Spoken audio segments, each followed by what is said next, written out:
অৰুণাচলৰ পাছিঘাটৰ পৰা শংকৰ গুৰু কৃষ্টি কেন্দ্ৰৰ তৰফৰ পৰা আমাৰ অসমীয়া সমাজখন আহিছে।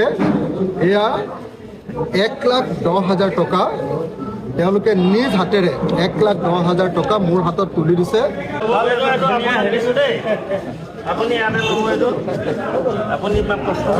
বেলেগ ধুনীয়া লাগিছে আজি।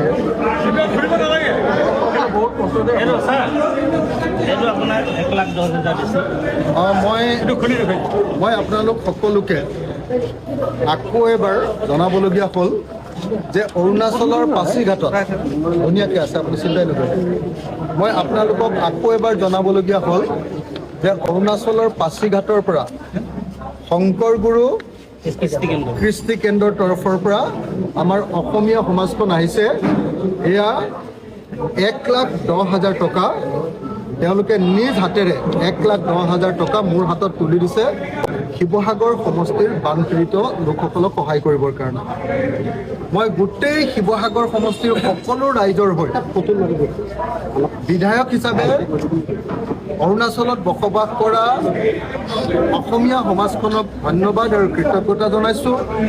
আৰু লগতে আমাৰ শংকৰ গুৰু কৃষ্টি কেন্দ্ৰক কৃতজ্ঞতা জনাইছোঁ। এইটো বহুত ডাঙৰ কথা। মই বাৰম্বাৰ কৈ আছোঁ, যেতিয়াই অসমৰ মানুহৰ বিপদ হয় আমি অসমীয়া মানুহ পৃথিৱীৰ য'তেই নাথাকোঁ কিয় একলগ হৈ যাওঁ।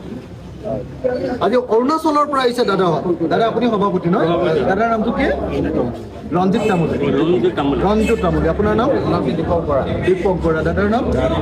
ৰাজীৱ হাউদ। আৰু কোষাধ্যক্ষ মন্টুৰাম নাথ আৰু জিতেন গায়ন।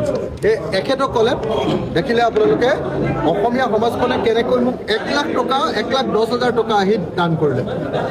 মই এই কথাটোৰ কাৰণে অৰুণাচলত বসবাস কৰা অসমীয়া সমাজখন, বিশেষকৈ পাছিঘাটৰ আমাৰ শংকৰ গুৰু কৃষ্টি কেন্দ্ৰক ধন্যবাদ আৰু কৃতজ্ঞতা জনাইছোঁ।